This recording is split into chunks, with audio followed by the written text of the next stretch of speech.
Good morning, traders and investors. Welcome back to Pre-Market Prep. I'm excited to start another big week. Of course, we'll be talking a little bit about the auto manufacturing squeeze continuing. I know you guys probably saw the Lucid Dreamers out there definitely talking. Rivian even moving right now. We'll get into some of those stocks. We'll talk about some earnings. We got SoFi, GE Healthcare, Baidu, mentioning, of course, ChatGPT. We'll take a look at that stock, and of course the other China stocks actions right now. Seems like some of them are taking a hit. And of course, big earnings week on the radar. Of course, we got some big boys going to be reporting. We got Google this week, General Motors. We got Apple, Alphabet, Amazon, Ford, Starbucks, Qualcomm.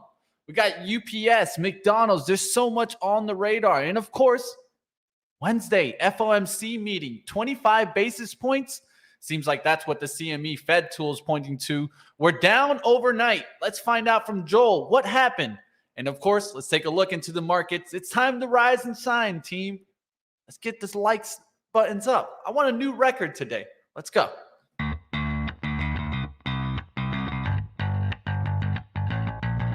Coming to you live from downtown Detroit, this is Benzinga's Pre-Market Prep with your host, Joel Elconin. This is a volatile puppy here, isn't it? And Dennis Dick. I'm bidding a penny. I'd buy that stock for a penny. With everything you need to start your trading day.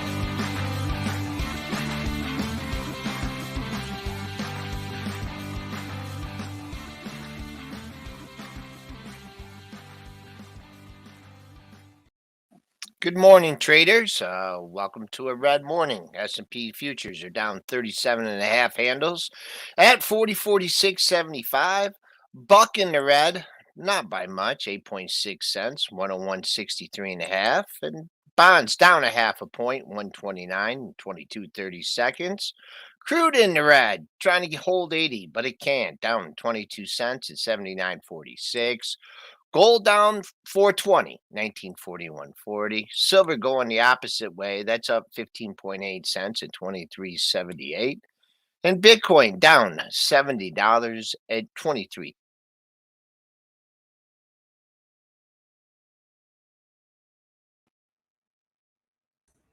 Uh-oh. I don't know what happened there. We lost. Well, I think Joel. he bumped the mute button. He probably toggled the mute button. Not even the mute button either. I don't see mute button hit. He's there. muted though. I can see it. There he is. You got me now. Yeah, there we you gotcha. go. I don't know what happened there, Maybe but bumped guess his what? Keyboard mute button or something. We're in, team. Joel, what's up? We can Did you hear the start of the week. futures? You're gonna hit the mute button, right? Did you hear the futures? I heard. I think up to the last little two It's all sentences. good. So We heard everything. Futures just are wrap it down. Yeah. China's down. What else? do we China's need down. Show That's all over. up. China's Show over. fault. It's China's fault once Yeah, again. just blame it on China, right? We're blaming China for the sell-off. This is China's fault. If it wasn't for China, we'd be way up right now. All China's fault. FXI down 3%. There you go. That's all you need to know. It's China's fault.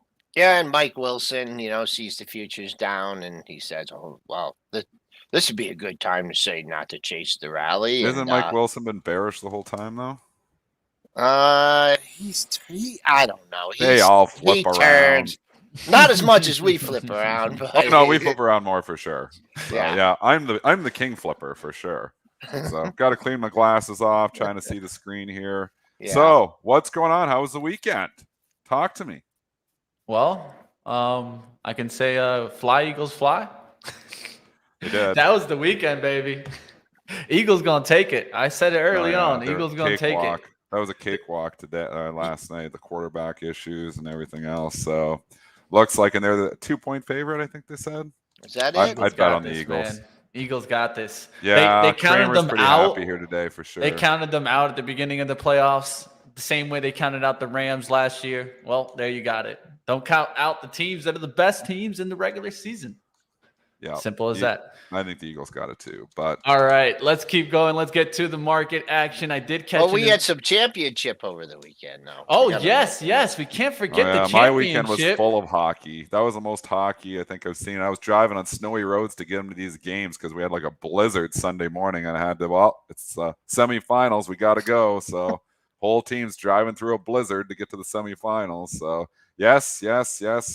My son Spencer, champion here over the weekend. They won the tournament. So if you want to show the picture, go ahead there, Mitch. I got you, of course. I tweeted it out there. So congratulations to the team.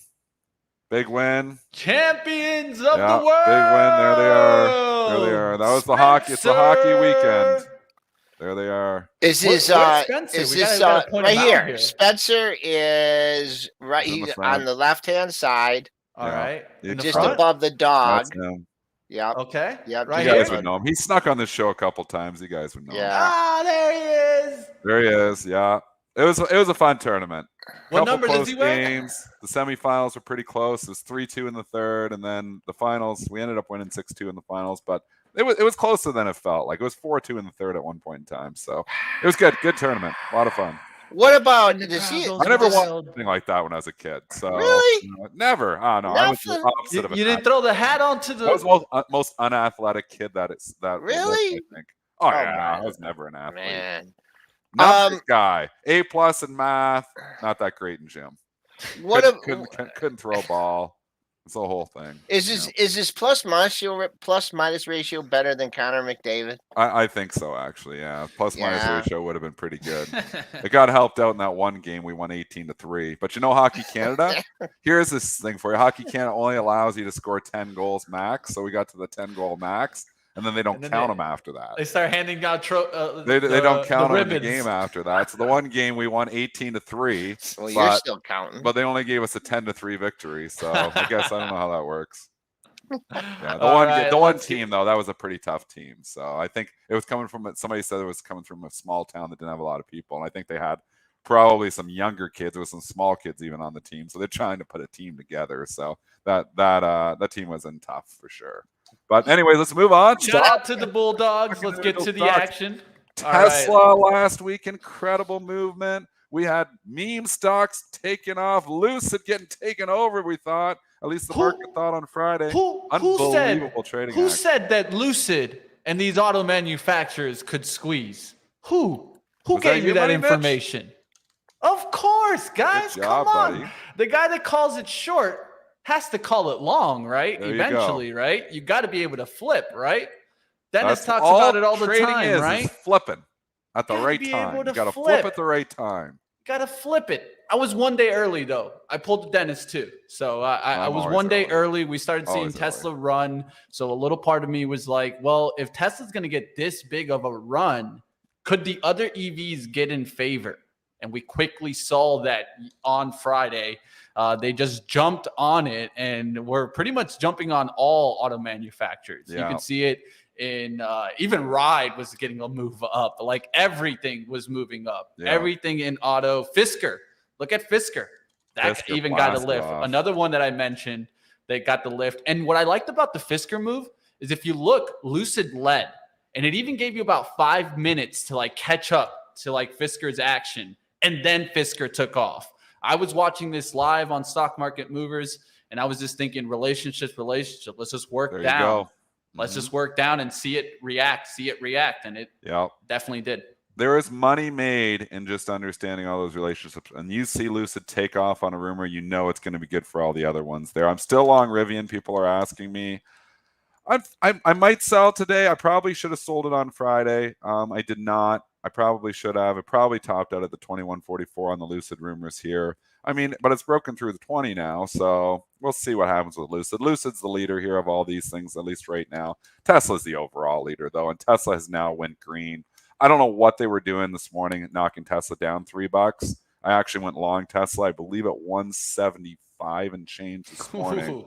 For the simple reason it's upgraded today. I'm like, one, it's upgraded. Two, the stock is in ridiculous favor right now. So if you want to knock 3 points off Tesla, I'll buy it. I've sold it already. I just sold it when just before I could start the show because I wanted to freely talk about it. Plus, it's come all the way back up. And I'm like, okay, well, now it's come back up. I just think I had no business being down 3 or 4 points this morning on an upgrade. So especially when the stock isn't that much favor. It wasn't at Berenberg, maybe. It wasn't a big gun, but they upgraded it late to the party. Holy man. Can you save like the smallest tranche of the Rivian for me to help you get out of? So you want me to sell a piece and then keep a piece for Joel? Yep. Yeah, the Joel piece. I already Keep the sold Joel a piece though, so that's a problem there. I'm already ahead of You you don't on have that. I any still have pieces some. left. Okay. Yeah, All I right. sold a piece too soon because I kept getting sick of waiting for it. So, yeah, It you want was to a control it? teaser. Joel controls it. Joel controls it. I'm not going to do anything more with Rivian until Joel says, "Okay, here's your level." Do you have a level for me? Want me to put an order out there? Oh, Tell me where to sell Rivian. I'm not gonna try and do it. I feel like I should sell today, but I'm going to leave this Okay. trade with you. No, It's all yours. I wouldn't want to try and sell it on the upside. I would rather, instead of trying to pick a level like 21 Let or it just 20. keep running, and then when you think it's going to break, then Yeah. or it has a bad day, then you sell it into the bad day type deal. Yeah. Where? So you're not thinking a level or anything right now. No, Joel, don't forget about it though, because you know what? I'll forget about it now that I've given you permission on when to call my exit on this trade, and I don't mind that because I'm always very good on the entries, and I've never been great on the exits. I always get out too early. So maybe this is what we should be doing. I should be getting the entries. Joel should be giving us the exits, and maybe we'd maximize these trades. Because I always get out too early. Always. I mean, you wouldn't want to be down here right now, but I mean, they're super extra major support at 18. That's going to lose money if it goes down to 18, though. Yeah, well, it could go. Well, no, I'm in at 16. I think I'm in at 16.50. But I don't want to give it all the way back down to 18. Not really. That's just the way these. You're saying I should. I got to give it to 18. I just don't think I'm going to be able to raise my stop up to 18. Yeah. Trail. I make a buck. You got to trail it. Buck 30 or something, or buck 50 if it's at 18. Okay, Yeah. Joel's in control. Chat, remind me of this when I get all giddy, it takes off. That Joel's in control of the exit on this trade. I've never done this before. It's going to be fun. Give control, but if I was going to give control to anybody on a trade, it would be Joel. I have to send you my password later. You can log in. No password. No. Send me the text and say sell, Dennis, sell. It is not so much on this stock or what's going on. I've just seen you make some really good moves in stocks. And like stick it out and say, "Oh, I'm throwing up in my mouth with this one," and I'm throwing up in my mouth with a lot of these crappy stocks that I still have right now. And I have, don't kid you, I have a few other little crappy ones that I haven't mentioned on this show because I'm too small to mention. But I got some of these little small crappy ones in there too, and I kind of vomit in my mouth having these things in there too. But they're actually doing pretty well. Yeah, I'm not going to say what I have, but I have some crappy little stocks. I don't mention anything small for the simple reason is that I don't want to say it's too small. There's no need. Too small. We don't want to talk about if we're in it. Do they have earnings if it's Apple, at all? I'll tell you in a minute. It's Disney. I'll tell you that in a minute. When they're really small like that, I don't want to tell you that in a minute. What about Rivian? When's Rivian's do they have earnings or anything coming out? Because that's another thing. I'm looking. Yeah, I don't want to hold it through earnings. I have at the end of maybe I do. I have at the end of February on the 28th. So you're still like a month out. Okay, well, lots of time. So Joel's controlling the Rivian. Let's move on. But what we have seen, to Money Mitch's point, is a ridiculous dash for trash the entire month. Yeah. There was a Stephanie Link tweeted out a nice statistic. I don't have it in front of me. I should go grab it here. I should be more prepared, but you know how I prepare for the show, maybe not as much as I should sometimes. But if you look, let's go. Tesla. Stephanie Link tweeting out, not Tesla.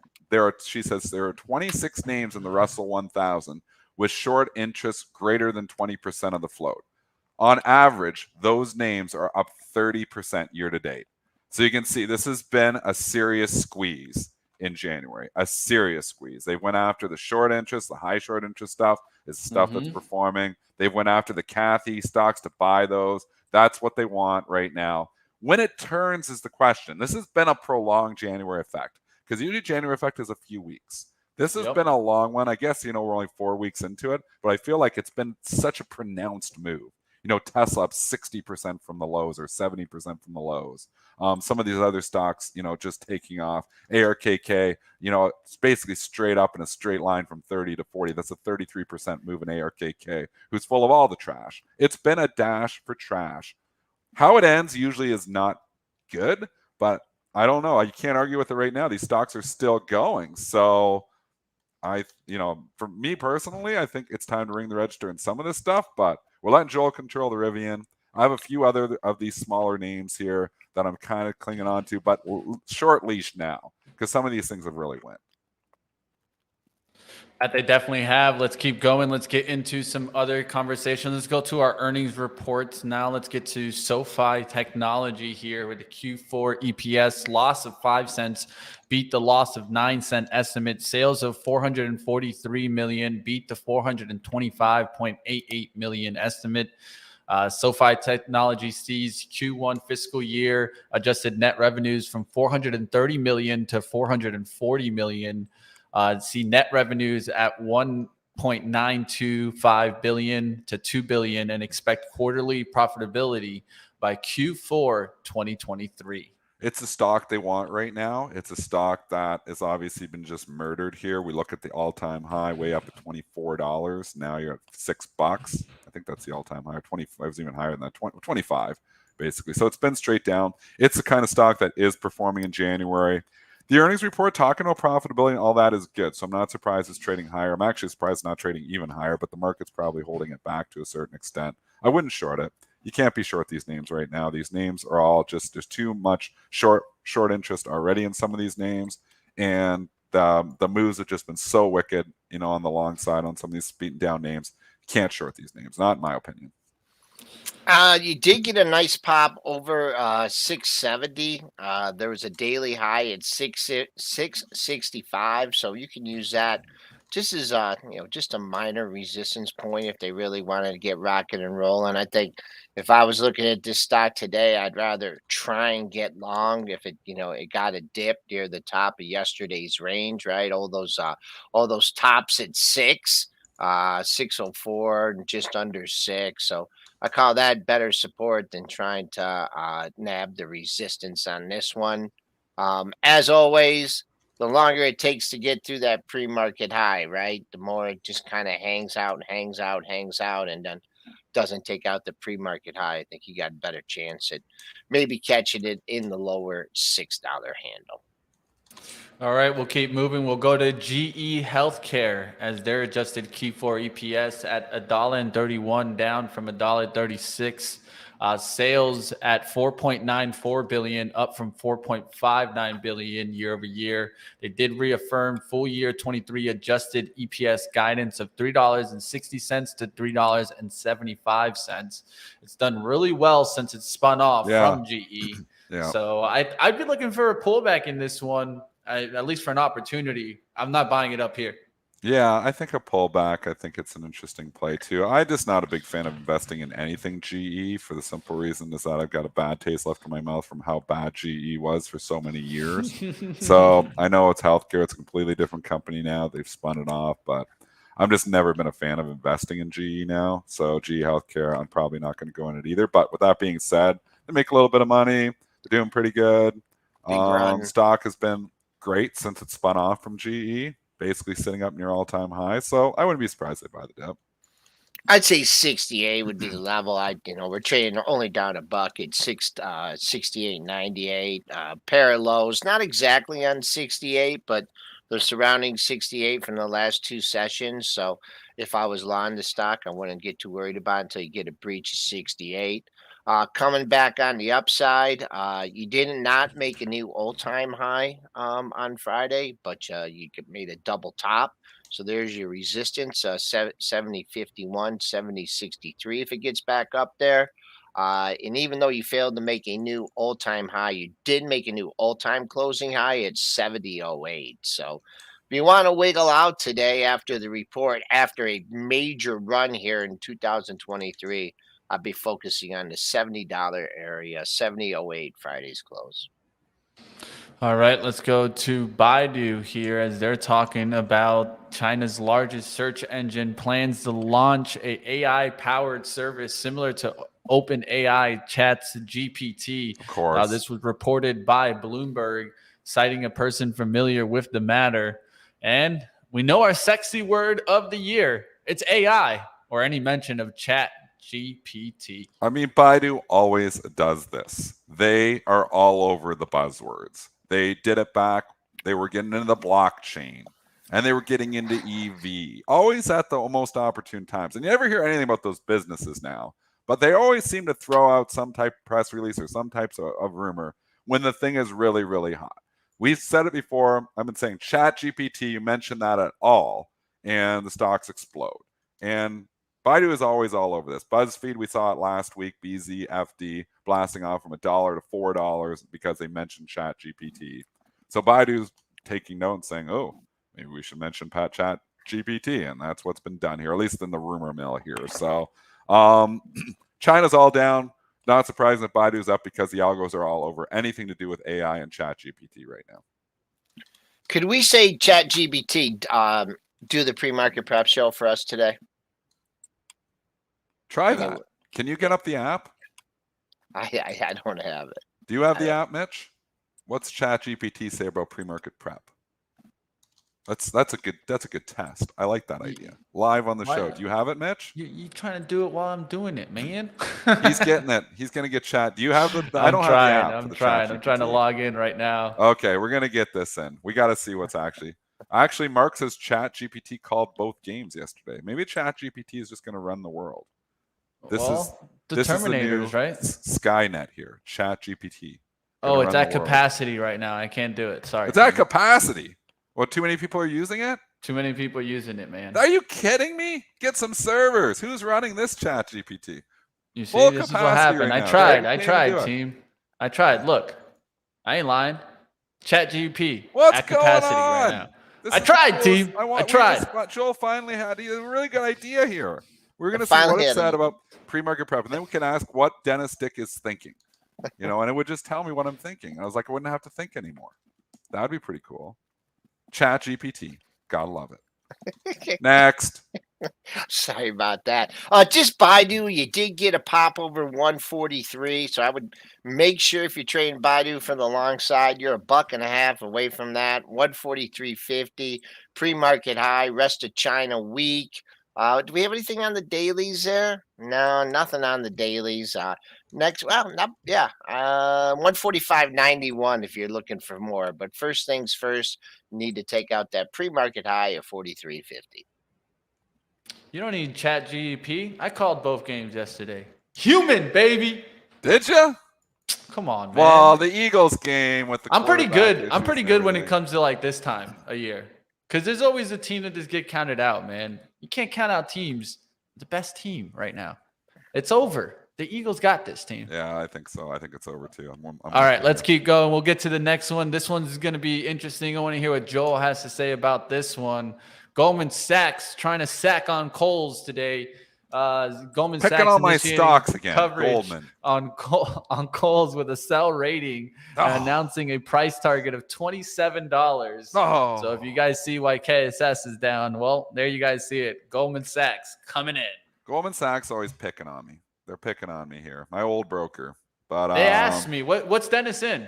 I got is that what they do? Coles. He talks about Coles. I think Dennis and Coles. We better downgrade that to sell.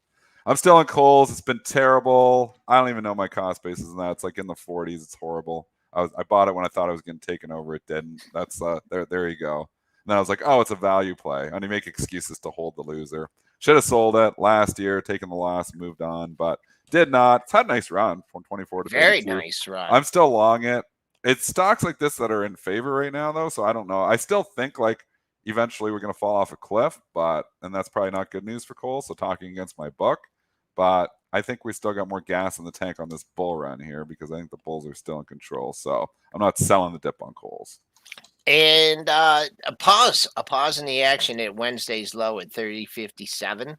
So the bulls need to step up right here, right now. For some reason, I think if there's a bounce, it's not going to come exactly from this area. But anyways, that's your 3-day low. A low closer to last week or on the 20th was 29.50. But first things first, opening in the Wednesday's low. Of course, we'll look at the bottom of yesterday's range as resistance today. 31.41 was the low, along with the 31.49 close. But let's see. Goldman's got it going the right way into an area of limited support. Let's see if anyone steps up to the plate. KSS. All right, we can keep going. Let's just take a little peek at Macy's there. Chat talking about Macy's. I'm just going to guess. It's up here. It's up. Why is Macy's up? I think they got upgraded there. $22 is my guess. I wanted to see who it was, but you guys take a look at the action. I'll tell you guys what the – it's also Goldman came with a buy rating on Macy's. So 28. pair trading. They like Macy's. They don't like Kohl's. Yep, they like Macy's over Kohl's. There you guys have it. Man, Macy's is sleepy, Joel. If it could get Yeah. up over 24, you'd be in breakout mode here Yep. again. Again, we'll just talk the technicals from a fundamental basis. I'm scared of everything right now for the simple reason that I feel like we're in irrational exuberance in this January, and a lot of stocks that probably should get beat up have rallied significantly. But if you get over that 24, it'd be in a breakout mode. Yeah, all those highs late November, early December, tried again in January, and just tried again last week. That's it. There must be like a trillion to sell at 24, and all the high freaks are stepping out at 23.80, 23.90. They stepped out at 23.61 on Friday. But not only is that your monthly support for this month, you also had it, as I mentioned, same area back in December, same area back in November. So that I'll go with a 5-star on that one because of the monthly highs. All right, we'll see what happens in those stocks. Let's go towards let's take a look at the earnings this week. There's a lot of stocks on the radar. Of course, tonight we will get Whirlpool, NXP, not the biggest, but then tomorrow, right, Tuesday, we'll start getting Exxon, Pfizer, GM in the morning, McDonald's, Spotify, wow, look at the calendar. Look at that. Oh man, tomorrow morning, big day. And then the afternoon, it starts getting even bigger. You get the AMD, right? What will AMD do? Did Intel bring the bar down enough for AMD to just kind of push it higher, right? Well, that's one thing that I will be looking at. I actually have that feeling that AMD can do well. And if they do well, what are people going to say? More and more, best of breed. They're way better than Intel, man. I'm telling you, Dennis, you're going to start saying it sooner down the line. I think you're right. I think that that if AMD says anything okay, they'll rally the stock significantly here. So Intel did lower the bar, and Intel is the worst of breed. There's no doubt about it here. Probably should just take my loss in Intel and move on, my 6-point loss, because it's probably better places for the money. It rallied back a little bit on Friday because everything was rallying on Friday. I kind of like it too, Mitch, into earnings here. I know we've come up from the lows, 60 to 75. I think the bar is lowered. You know, you don't know. Like the earnings could be tough though, and then if they miss, and stock probably going down. But I think it's I think there's more Intel problems there than maybe just an overall industry thing here happening yet. So with chips, so I think I actually like AMD in the earnings. I'm on the same side as you. And I think you got Samsung coming out this week too. So just so many companies, like big guns. Thursday's the day. Apple, Amazon, Google, Qualcomm, Ford's, Starbucks. Merck's even reporting there. If you want a little diversity from the reports, but the Apple, Amazon, Google are going to just be completely driving the bus here. And then Meta on Wednesday. So it's going to be very, middle of the week here. It's going to be just head on a swivel with all these earnings coming out. So it's going to be interesting. It's going to be fun. Have we run up too much into some of these reports? Maybe. I still think maybe S&P's got 410 on the brain. I'd actually be buying the dip here today just as a trader. Long-term investor, I'm still selling stocks. I'm just lightening up into it because I think there's more pain coming down the road. But short-term, bulls in control. Well, from the AMD chart, we see the bottom in October, right? And then the rally up near 80, bam, got beat back down. Went up near 80, got beat down, got really beat down at the end of at the year. Wow, this thing bottomed the third day of the year. And now you're back up here again, not quite at that 79 area. Sellers are bringing their offers down to 77.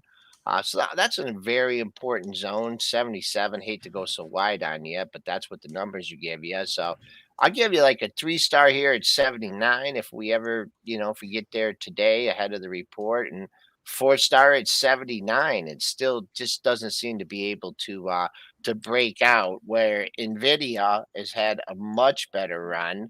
Maybe that's, beside forget AMD, forget Intel, NVIDIA is the one that's had the real nice run here. So maybe that's the best. NVIDIA's been a monster. Yeah. Off that 140. Look at all those lows. Hindsight Capital 2020 started January. It just would not go through 140. And then the January effect took place. We know about 3-4 days in. It didn't work right off the hop. Obviously they wanted to shake out people who were playing it, and then boom, 140 to 200. But now it's been a big move. I mean, a lot of these stocks, and, you know, just bring it over into like Micron here, same thing. I sold my Micron on Friday. It's just been such a big move, too much, too fast. I bought it too early. We've literally come on Micron from $49 up to $63.87. I looked at the double top, Joel, using your technicals and saying, why not make that double top? So I had my order sitting out there right at the other high, right around that $64, and I got done on Friday. I had actually forgot about it. I didn't notice it till the weekend. I was like, oh, I sold my Micron. I forgot. I put that order out there like a week ago. I had it sitting out there because I said if it got up to that double top level, I'm looking at the level from November on your dailies, that I would be selling it. And so I did. So I'm out of my Micron. I also sold a big chunk of my Disney because it's honestly just been too much, Big too run fast. for Disney. Yep. 85 basically started the year to $110 in a straight line straight up. I think it's unsustainable. So I still like Disney longer term, but again, if I think I'm going in a recession, I think there's going to be some tougher times ahead. I think I'm going to get a chance at this in the 90s again. So why not sell it and re-get in at a cheaper price? That's where I'm looking. So, you know, I'm raising up more cash in the long-term portfolio. People say I'm crazy for doing that, but I still have the opinion that tougher times are ahead. I just don't know when it's going to turn. Of course, this week we will be getting the FOMC meeting, and on the table right now, it looks like 99.9% says 25 basis points. How do you guys feel this will affect Wednesday? the markets? Yes. Wednesday. Yep. Do you guys feel I think he's not going to be. in? He's going to be tough. He's going to be tough because why would you not be tough when you see the market rallying like this? The wealth effect starting to come back. You're saying, you know, the market is calling for pivots sooner than later. I think he's going to stand tough. So I don't think he's going to say anything that the market likes to hear. And again, we saw this Why before. would he He's stand been tough. Why if would he he starts be to tough? show softness, though, the market will rip through 410. If he shows any type of softness, like, well, we're starting to see, you know, it's looking good. Maybe a pivot is sooner than later. I mean, if he said anything to that in those, and you're not going to say those words, but if it came out that that's kind of what he was meaning, this market will explode. But I don't think he's going to do that. I think he's going to be tough. I think the market expects him to be tough, though. So I don't think we're going to get a huge sell-off on his comments here either. So earnings is what's going to drive the bus later in the week. The earnings are going to drive the bus, but Fed will maybe start driving the bus on Wednesday. I think that, and then you got a jobs number on Friday. I mean, we're almost at the exact same scenario where we were at in December, headed into the CPI number. Remember, you know, it was a good number. Market went absolutely crazy, came down that day, came down the day after, and it was basically just walking it down. It was Jerome walking it down. So let's see if he has that same posture. And we're also practically back at the same level. We did sneak our head into the 41 handle briefly on Friday, but we were just in that area before where you had the benign number, and he came out and said, no, hawkish, took the market down. All right, we can take a look at stocks that have been like at all-time high, like CAT. Can this just continue running? Earnings coming tomorrow morning before the open, but it doesn't want to turn around. Well, the low PE trade continues to be hot. I mean, again, you know, we can say, yeah, this has been an all, you know, dash for trash, but honestly, low PE stocks, besides the drug stocks, which obviously are more recessionary, and this market isn't thinking about recession. This market is thinking about an expansion right now from where we are. I mean, Nucor up to $170 again here. I've sold my Nucor. Caterpillar up. So I'm out of my Nucor now. Caterpillar, which I've had Nucor in there for like a decade. I've sold it. I don't know. I just can't rationalize these stocks trading up this high, and that's why I'm like, I just keep selling stocks. And now I'm probably the highest cash that I've been in years now. I don't know where, I didn't analyze it, but I sold a bunch of stocks in the last few days because we just keep going up in the long-term portfolio, and I just can't rationalize it. And I'm also getting paid 5.1% to wait, or 5.33% if I want to tie it up for a little bit. I just can't rationalize why we want to make new all-time highs. And then we've raised rates from, you know, basically 4% in a straight line as fast as we ever have. I just think it's going to show up, but I've been, you know, it hasn't yet. So, you know, I've been wrong on that trade. I've been bearish Caterpillar here for a while. Been wrong. I've been bearish Deere too, and it hasn't performed nearly as well, but it's been coming back too. I don't want to own these things, but again, you can't argue with stocks making new all-time highs. The trend's your friend. Not for me, though. Not in this one. All right, we'll see what happens on those. It looks like we got our man in the back. We're going to get to it. You guys know what time it is. Do a little dance for me, Dennis. Get it started. Market Structure Monday. All right, Tim, how we doing? Bright and early. Let's get it started. How is the market this week? Hey, Mitch, Dennis, Joel, good to see you guys. Well, we're going to find out, won't we? I hope that it would be. I hope that it would be like the snow in Steamboat Springs, where we've had 48 inches of snow in the last week. That's nothing, Dennis. Tell him, Dennis. Actually, 48 inches is quite a bit. We haven't had much snow. It's been mild here. Georgian Bay has been exceptionally mild. We did get about 4 or 5 inches when I was trying to drive yesterday morning, but I mean, It's been exceptionally mild here. So 48 inches sounds pretty insane to me, actually. Good for the slopes, though. Oh, my goodness. Yeah. Slopes up. It's if you like powder skiing, we've had it. I'll tell you. Oh, that's the good stuff. My quads are tired from so that we've got this great encapsulation of what we've had out here in Steamboat. My last run yesterday is on this run called Ted's Ridge, Ted Liggety's Ridge, for the two-time Olympic medalist Ted Ligety. He's from Park City, but he's here periodically, and somehow that name got attached to this particular run. But I'm going down this run, and there are points at which, because it's not groomed, it's a challenging run. The snow that I'm going through is shoulder high. I mean, you're blowing through. It's like whipped cream, and just absolutely fabulous. Wow. And there's a market analogy. Well, you got that cool whip, that's for sure. Give us a market analogy. What's the market analogy here? So that you have to make your turns, or you're going to get hurt.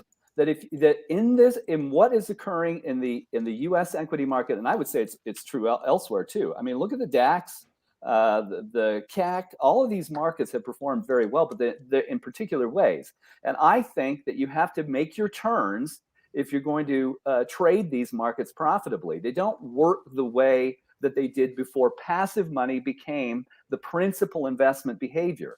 And it's very important for traders to understand that.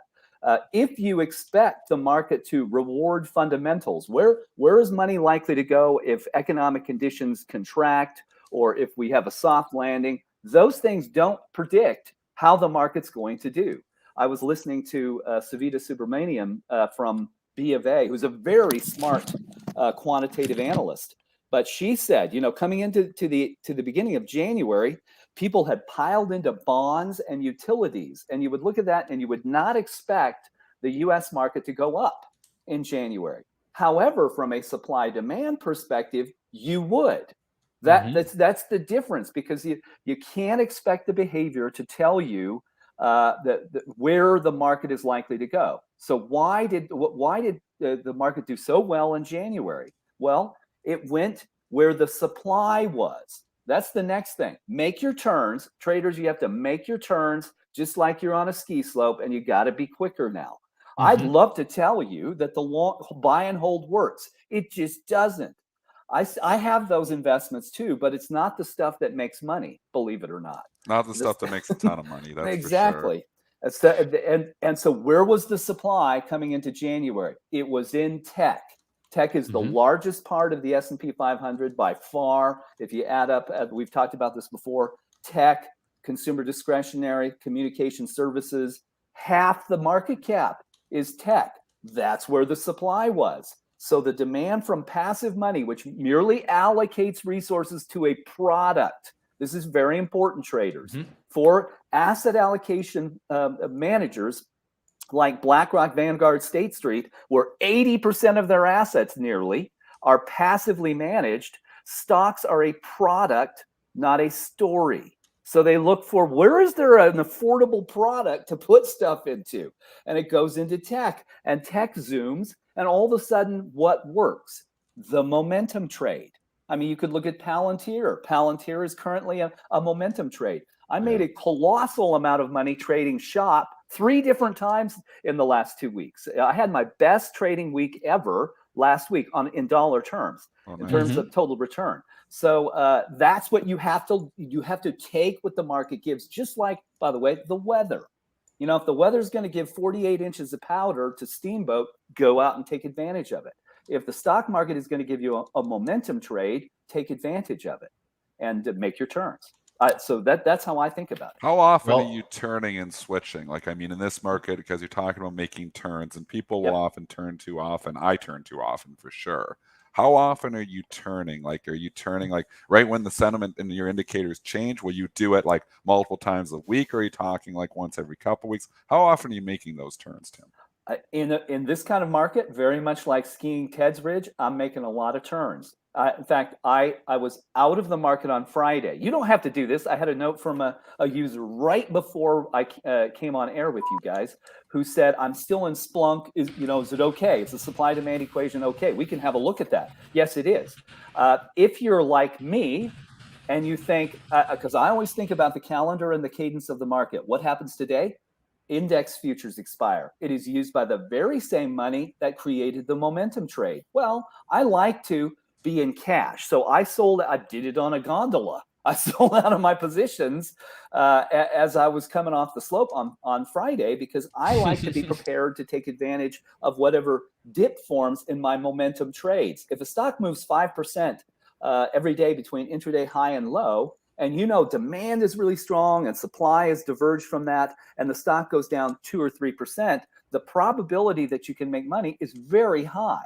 If you already hold it and it goes down 2 or 3%, then it has to recover those 2 or 3% to get you back to level. So Dennis, I make the turns. If shop is up 2, 3, 4, 8, 10%, I'm going to take that.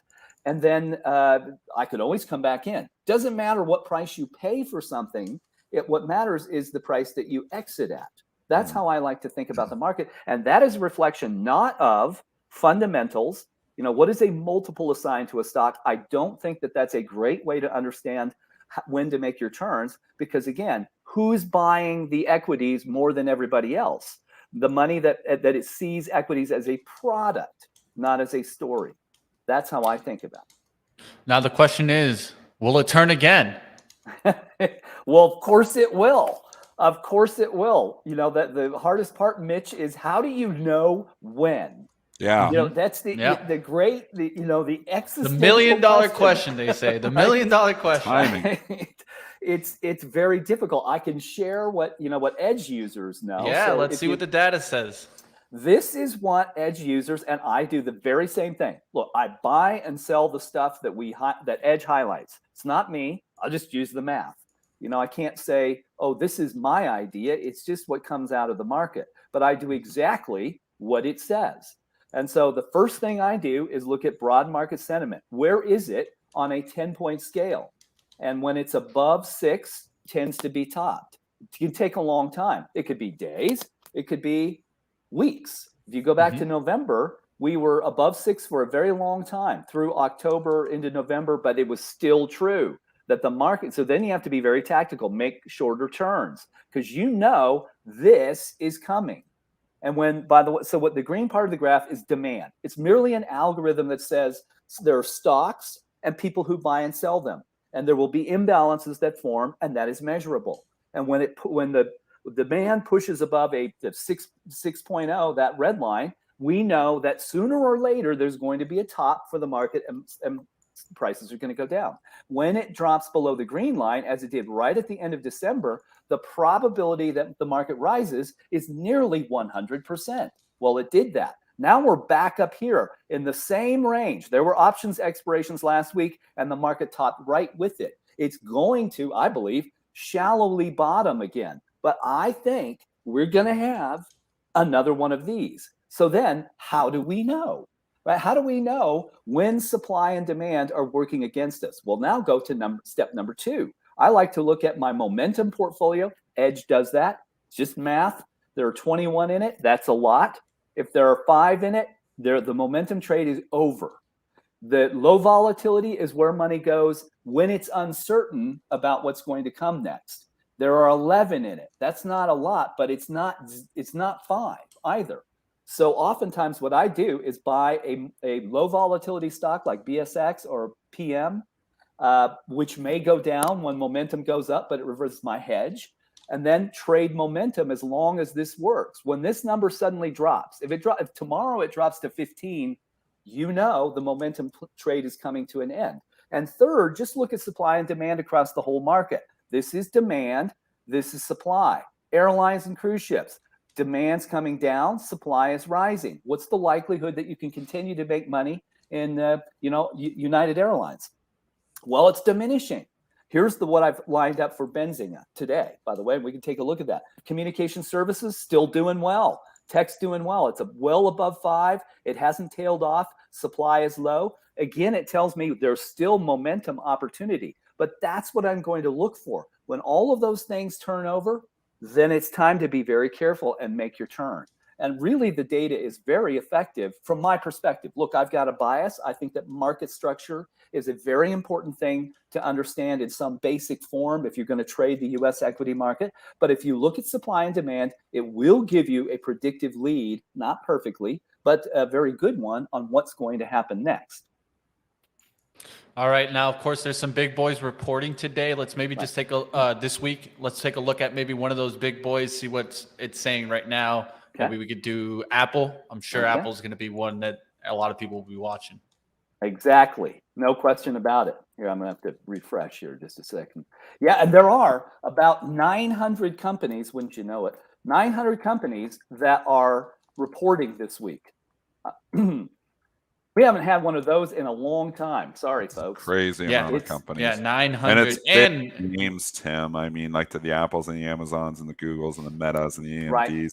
And Snapchat. Snap is going to report on Tuesday. And it's the craziest stock, but it moves the whole market because Snapchat then gets us a feel for Meta and Google, and then the whole market starts to move. So it's funny how much influence little Snapchat has on the entire market, and it's going to report Tuesday night. And Snap has been a great momentum trade. There might be I'm going to do something here real quick, folks. Hang on. No worries. This could be so. We are Microsoft centric. This runs in Microsoft Azure and what's called Azure Blazor. There we go. And they've had trouble in the last week. So here's Apple supply and demand ahead of results. And Apple's been you can always do this, traders. Here's, if you see rising demand and insufficient supply, the bottom for supply in Apple was January 4th, right at the beginning of the year. There's big supply deficit, rising demand. Where's the price likely to go? Up.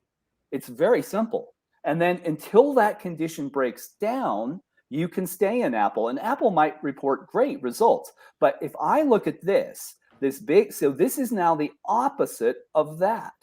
Supply deficit, supply excess. And there's demand still strong. But if I see this, I'm sitting out. It could continue to go up, but the mathematical probabilities are that any additional gains are likely to be small. And so that's what you want to look at before any stock that reports does so that you have an idea of what everybody else thinks. The beautiful thing about supply and demand is it reflects every known thing. It reflects what the hedge funds are doing. It reflects what the stock pickers are doing, reflects what the asset allocators are doing. It reflects what the people betting with derivatives are doing. All of that shows up here. Probably Apple has good results, but the likelihood that you produce additional gains is small. So take gains, not chances. That's what I always say. Love it. Love it. And like always, all we're trying to do is just trying to find some probability, right? And it seems like the probability right now pointing to the downside. We'll see when the price action follows that probability, right? Doesn't have to be today. Right. I don't expect bad things from that. I just think that any additional return is likely to be small. So you might as well find something else that'll produce a better return. And again, I will qualify anytime that you look at Palantir, recognize this is a risky trade because Palantir, the price is below $10. There is much greater standard deviation in prices below $10. And you have to know that going in, that it's going to move. Right now, Palantir is averaging 13% intraday volatility. That is, it could move 13% between high and low. So where do you find that? Where are you seeing that number? Just on your system? I will show you. Yeah. But so look, just look at this though. So demand came down a little bit, but it's plateaued. Look at the supply side, plunged off the cliff. Well, the probability that you can produce returns off of that is very high. Now, the price might come down today, but if it comes down 6%, wow, what a great opportunity that is, because you could make 6% tomorrow. And it could be a 2-day trade. So Dennis, to see the volatility, we include this as a key metric in a portfolio view. So it's in the momentum portfolio. I'm going to go over here, look at that. This is key. I want to know what the liquidity and the volatility of any given stock is. Yeah. And we measure those. So here's Palantir, 9 bottom, just means it stopped falling at 9, for about 38% short. That's the supply side. That's very low. The broad market is about 49%. Here's price. There's that volatility figure. The 5-day average is almost 14%. Wow, it trades crazy. $3,300 at a time. So it's a pretty liquid stock, believe it or not. Mm-hmm. So that's the kind of, so if I see that stock down today, I'm buying it, because there's a very high probability that it will bounce again, and we can take those gains. It's down this morning. It's down 14 cents at 2% Palantir. I have no position in Palantir, but we're giving you setups here. I don't mind it either, because this is the kind of dash for trash that this market is doing right now. And I mean, the chart had kind of tried to go on Friday. The market's pulling it back. I kind of look at this, and I always take that approach. What was really hot yesterday, which would be Friday, and then if we're getting a significant pullback, the money gravitates to what was just hot. So, I often play my day trading that way, and this would fall into that category. So I like that Palantir is lining up with that too. I have no position in it right now, but that's an interesting setup there, Tim. I don't own it either. I can, as I said, I will look at that today. But just look at, to your point, dash for trash. This is the momentum portfolio, and look at the names that are in it. Shop, by the way, continues. If I look at that from a supply-demand perspective, I believe Shop is upgraded today too. That's one of our favorites. We don't have it, but that's one of our favorites for sure. Well, and here's what you look for, traders. When these conditions change, that's when you quit. So look, so see the supply side, it continues to fall. And the demand side remains very strong. When this begins to fall and this begins to rise, leave. That will be your signal. And it's, it's very effective. Same thing that happened back here. As demand came down and supply began to rise, that's when you want to be out, because you missed this whole deficit. That's hurting your performance. It's not having to own Shop, it's owning Shop at the right time. And that's the important thing to know in any stock in the market. There are only so many stocks. When demand rises, particularly when supply falls, that's where your gains are, because it didn't move until supply fell. Then wham, it took off. Well, you can see that and you can trade that. All right, that's going to do it for us of course, you guys can check out this data, check out Market Structure Edge, get your free trial, don't even need a credit card. And of course, use that Benzinga promo code, right? All caps Benzinga gets you like $40 off a month. This is not an inexpensive product, but it's a very good product. So check it out, team. All right, like always, have a great one, Tim. Enjoy the fluff out there. Get that Cool Whip. You know it. Okay, see you next week. All right, Tim, Thanks, that's going to do it for us. Let's take a look into the markets. How we looking, Joel? We leaking? We hanging in there? Or what's going on? Just a very, very mild-mannered rally off the low. Really haven't moved much at all since the show began. So with some more fireworks, I'm sure, at 9:30. And then, of course, from 10 to 11, we're still down 31.25 handles at 40.53, trying to inch our way back up right now. I think what the bulls need to do is get us back above Friday's low at 57.25, and then perhaps work our way back towards unchanged. On the downside, that pre-market low 40.40, nothing there. I mean, nothing there. Next daily low comes in at Thursday's low at 27.25. But right now, just a quiet rally. Nothing to write home about. I think that, and again, my long-term view is not good, but the short-term view, the bulls can remain in complete control. As a day trader, I'm buying this dip today. As a day trader, There's just so much momentum. Look at Tesla this morning. You know, I was rewarded immediately. I came in. I could go and look at the price. I think it was like 75.56. You know, and I'm just like, it's upgraded today.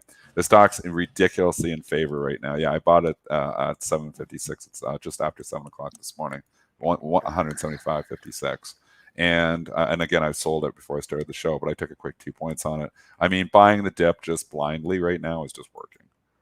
Blindly buying the dip on certain stocks, not on like, you know, the drugs and the defensive stuff, but on the growth stuff, blindly buying the dip. Blind squirrel gets the nut right now, and I'm still playing it that way. So on this dip here today, it would not surprise me if we end up closing green, because again, this market is just FOMO'd to a ridiculous level right now. There's too many people who are underinvested, including myself, and it's max pain market. So max pain is higher. Is it really higher? That's where I start getting a little question, because I feel higher. like there's so many traders that are. It'll turn. Are long. It'll turn, Mitch. I think we're gonna end up being right on the bearish long-term view, but in the short term here, we're definitely wrong, and that's why I keep trading it from the long side, trying to basically make money in my trading portfolio for the money that I'm missing in the long-term investment portfolio, because you know I'm over half cash I think now. Getting, you know, I'm getting 5% on that cash, which is awesome, but at the same time, it's not 30% in a month. Some of these stocks went up 30%. The average stock, to Stephanie Link's point, that has a high short interest, up over 30% in the last month. These are big moves. I do think if your time horizon is out a year from now, I think you're using this rally to sell into. Don't miss the turn, because the turn will be wicked. Maybe we could follow through. Maybe it's today. I don't feel like it's today, though. I feel like it's going to be more of a tape bomb to knock it down. I don't feel like it's, you know, China that, you know, down 3%, the market sells off. I don't feel like it's good enough to be the turning point. I think the turning point's going to be like a major warning from a major company that we didn't see coming. But at this point in time, bulls still in control. So again, you've got to be able to trade what you see and ignore your opinion sometime. My opinion, my logic is saying sell everything, get out while the getting's good. But my trading is like, hey, the bulls are in control. To Tim's point, there's stocks like Palantir, you know, that could potentially continue to run here. There's, you know, a lot of stocks. The dash for trash is still on. We see Lucid still trading up here this morning. Crazy rumor on Friday. I mean, did we even mention that rumor yet? Have we mentioned Lucid? Maybe we mentioned it off the hop. I don't remember if we did or not. We were talking about the pre-market show. Yeah, the stock went up 100% on Friday at one point in time. And what was the rumor? It's a buyout. It's all about a rumor. A buyout from who? And what it really is that the lockout period ended, and so they're still trying to figure out what's going on with that lockout period ending and potentially it going to private, right? Being bought out and going to private is what gave it that pump. It really got higher. Don't even beat around the bush. The rumors were that the company could be acquired by the Saudi Public Investment Fund. Where those rumors came from, who knows? You know, where this is coming from, like, you know, the very source, you know, we can know who breaks the news, but who leaks that stuff? Is it, you know, potentially somebody that benefits from being over there and saying, hey, let's just leak some rumors here that aren't true, but just go, or maybe it does get acquired. But this goes to show you how much the FOMO is real out there. When stocks go and double, you know, on a rumor that everybody kind of knows probably isn't going to materialize, it's at a whole nother level of FOMO. So, I mean, that's telling you the FOMO is there. We know FOMO ends quickly and it'll end ugly. And I do think that, again, I'm going to keep saying it. I think it's wise if you're sitting with a lot of crappy stocks right now to be selling into the strength. But I also think if you're a trader, a day trader, you can get out pretty quick. I think that today's dip still gets bought. I don't think we turned.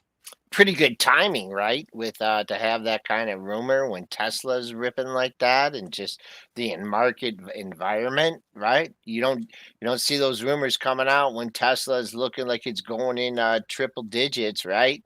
On the way up, it's definitely good timing. Yeah, yep. So you know, we always talk about, you know, these kind of talks. I mean, if there's smoke, there's going to be fire, and you're going to hear something on these kind of things. But to buy it in anticipation of something happening, I mean, that thing got up to almost $18. It's a gift. Just call it was a gift. From 8 to 18 one day And we're not in 2020 anymore. It's a gift. But again, there's gifts all over the place in some of this trash stuff. There's been a lot of gifts here. And if you've got this stock and all of a sudden it goes up 100% on some rumor or something like that, I think you ring the register, because we're just not in Kansas. So we're not going back to Kansas. I don't think Dorothy has her, her shoes on here and is tapping her heels and going back to Kansas anytime soon. The Wicked Witch is still lurking around here. Don't forget that. Now, the Wizard of Oz reference. We've never done that one before. I just made it. But I mean, that's where, we were in Kansas, so everything was good, except for Toto, obviously. But, if you weren't Toto, everything was going good in Kansas. And then obviously lifted off and, trying to get back to Kansas. That's what the investors want. They want to get back to Kansas. They want it to be 2020 again. They want to see their stocks going 3, 4, 500%. They want all their losses back.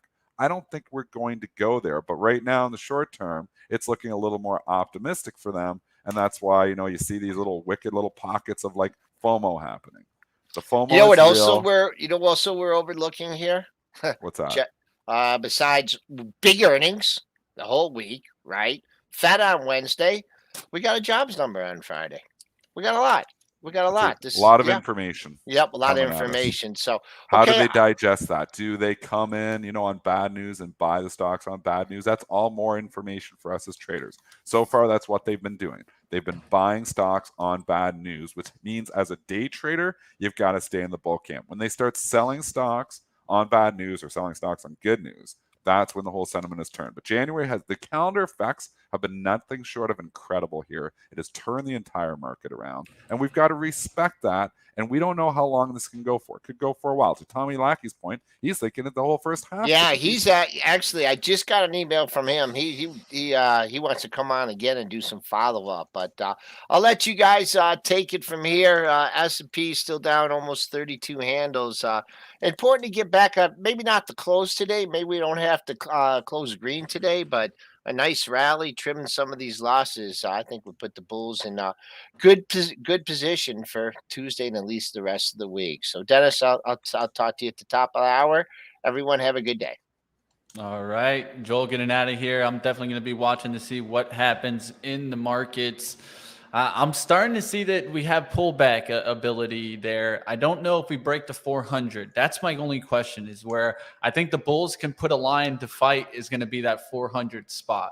Would make sense to come back there. So I'm seeing at least a pullback towards that level. What's going to get me more on the bearish side is if we get back into the channel, that will be back below like kind of 393 area. If we're back to 390s, oh yeah, full on bear camp back. So my biggest thing is to look at the 400 on the SPY to see if it gets defended there on any pullbacks. I feel like today could be one of those pullbacks. RSI really starting to show more of that bearish divergence now. So we're going to look to see if the price follows it now. Another stock, of course, to watch, Tesla, right? You've talked about this, Dennis, how this has gone up pretty far. I mean, this is like bullish capitulation. Oh, it is. It's upside capitulation. But I don't think it's ending, right here, anytime right soon. now. Okay. Well, no, I think it could. I think there's room to 200. Steve Grasso, shout out to Grasso. Great call. He's still holding it. He's saying it's 200. We said on this show, there's room to 200 here. It doesn't mean it's going to go there. And, the stock's up 70% in a couple of weeks here. So I would ring the register if I was in Tesla, but there's little day trades. And right now the bias is long. And, I like take a little day trade in the pre-market. I'm in the trade for literally 40 minutes before the show started. And boom, I make 2 points. I mean, I'm biased to buy the pullbacks here because there's so many people who are FOMOing the stock. But that could turn in a hurry. So you got to be careful. And it turns on opens. And that's one other thing to understand here, too. We don't talk about that a lot. A lot of times it turns after the open. You rarely see a turn in the pre-market. You see these turns on the open or 10 o'clock turns. You don't usually see them after hours or pre-market. And that's, something I've traded for a long time. Like when you've got stock going straight up and you get a pullback in the pre-market, usually you get follow through the next day on the open because you got Johnny come latelys and saw the move over the weekend. They want to be in Tesla, and then they come in and it was upgraded today. All the ducks were in a row to buy the Tesla pullback in the pre-market. Now, I don't know regular session. It can change. It's upgraded. Maybe it gets up to 180, and then maybe it has a wicked turn. But rarely do you have those turns in the pre-market, which is why the pre-market's so much nicer to trade sometimes. And I do trade it just because you don't have the wickedness and the wicked turns that you have during the intraday session on a stock like that. So it almost like calms down. And people don't believe that, but sometimes the trading is more calm after hours. I believe it. Yeah. I believe it. And a people lot of times people think it's a Wild West. They call after hours. Oh, it's a Wild West. There's no liquidity. Tesla's trading like it's open. It's trading a little slower in the pre-market. That thing speeds up when it opens. It goes crazy when it opens. So it's almost like it feels safer to trade in the pre-market. That's why I love trading Tesla after hours in pre-market. It slows down a little bit. It's more predictable. The quotes mean something. So there's opportunities there. You just got to take advantage of them. Yeah, I mean, I just think about it like it was today, right? You got multiple bounces off that 175 area, and I'm pretty sure some people are targeting that, buying it, selling the rip, buying the dip, selling the rip. Yeah. And I think that's an important thing to. But it's run a long ways, to your point, Mitch. Now. Yeah, and that's my biggest thing is that it could have like maybe an inside day, right? I mean, come back down, right? And we'll see what happens. It's going to be a violent turn when it turns. It's going to be violent. It's going to lose like 15 points in like 10 minutes, and you'll be like, what just happened? It's going to have a violent turn when it turns, and that's coming. I don't know if it's coming at 200. I don't know if it's coming today. It will have a violent turn, so you just got to be careful that you don't get caught on those turns. It rarely happens pre-market, those violent turns. We'll see what happens there in Tesla. If it does turn around, of course, keep your eyes on Lucid today. That could continue running. I think these will be in play until they're not. And then it'll be a quick reversal on those. We'll see what happens today. Like always, keep up with Dennis. Keep up with Triple D Trader. You go do what you do best, my friend. Thanks, Get Mitch. to your trading action. We'll see you tomorrow. All right, let's keep going. We're going to get you guys over to live trading. That's going to be coming up next. Do want to let you guys know no stock market movers today, taking about a half day. Really wasn't going to be here for pre-market prep and live trading, but tried to do my best to be here for you guys. Had a nice fun day yesterday watching the Heat, but it did lose after having a 13-point lead. Ain't going to talk about that, but I will let you guys know that we had another episode of the book club this weekend. Hope that you guys are catching these, but if you're not and haven't joined the book club already, come on, you still got a chance. Now we're going into chapter 3 and chapter 4, of course, of our book, Trading in the Zone. Of course, Mark Douglas. You don't want to miss this team. We're getting deeper and deeper. The conversations were great, and it really helps us get ready for the week, right? I think we try to build our skills on the weekend. Once we get to the trading action on Monday, it's very hard to think about how are we going to build our skills. We're more looking to try to do the actual action. Now I've been hearing from multiple traders that they're enjoying having this conversation on Sunday and bringing it over, carrying it over to the week. It's giving them benefits, and I hope that it can give you a benefit out there. So definitely sign up today. I'm going to bring you guys over now to, of course, live trading with Zunaid and I. Ryan is out today, but we got Zunaid ready to get into the action. You guys smash the like button. Let's go to live trading and get it started.